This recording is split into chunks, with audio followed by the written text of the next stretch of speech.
If you want to be a godly man, you've got to not only read the Bible daily, see last video, but pray daily. And a lot of the comments I made about daily Bible reading apply to prayer as well.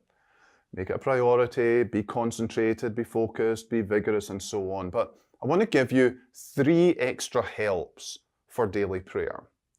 The first one is this: pray the Bible. So it's good to pray before you read your Bible. Just pray briefly, ask for God's light and guidance. But generally your bigger prayer should be after your Bible reading so that you have material to pray over. So for example, if you read about Christ, pray to the Lord and thank Him for the incarnation. If you read about a sin, confess that sin. If you read about a grace and a gift, ask God to give you that grace, that gift. If you read about the church, pray for your church. If you read about missions, pray for missions. If you read about the ungodly, pray for the ungodly, and so on. And that way you keep your prayers fresh every day because the Bible's fresh every day. So pray the Bible. Number 2, pray Acts. A-C-T-S. Adoration, confession, thanksgiving, and supplication. I use this myself. So adoration, praising God for who He is. Confession, confessing sins generally and specifically. T, thanksgiving for what God has done for us and given to us.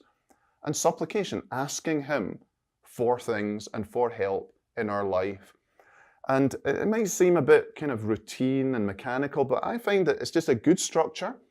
And what you say under each of the 4 headings can vary every day, and therefore again you get freshness in your prayers.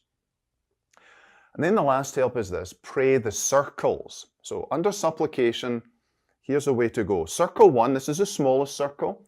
That's yourself, your own needs, your own cares, your own anxieties. Pray about yourself, that's the center. Then a larger concentric circle, circle 2, that's your family. Those who God has bound you together with in marriage and by birth. God's placed them in your lives as a special responsibility in prayer.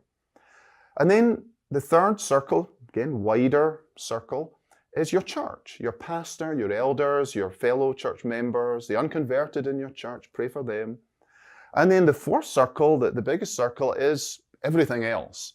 So praying for the world, praying for the nation, praying for justice to be done, praying for casting down of wickedness and the promotion of good and right and virtue, and so on. So it brings a bit of order to prayer, but it also should bring a bit of variety and freshness.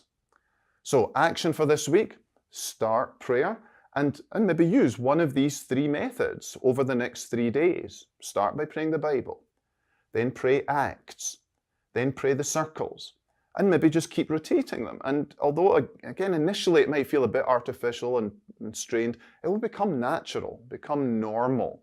And your prayers will be fresh and regular and lively and edifying for yourself.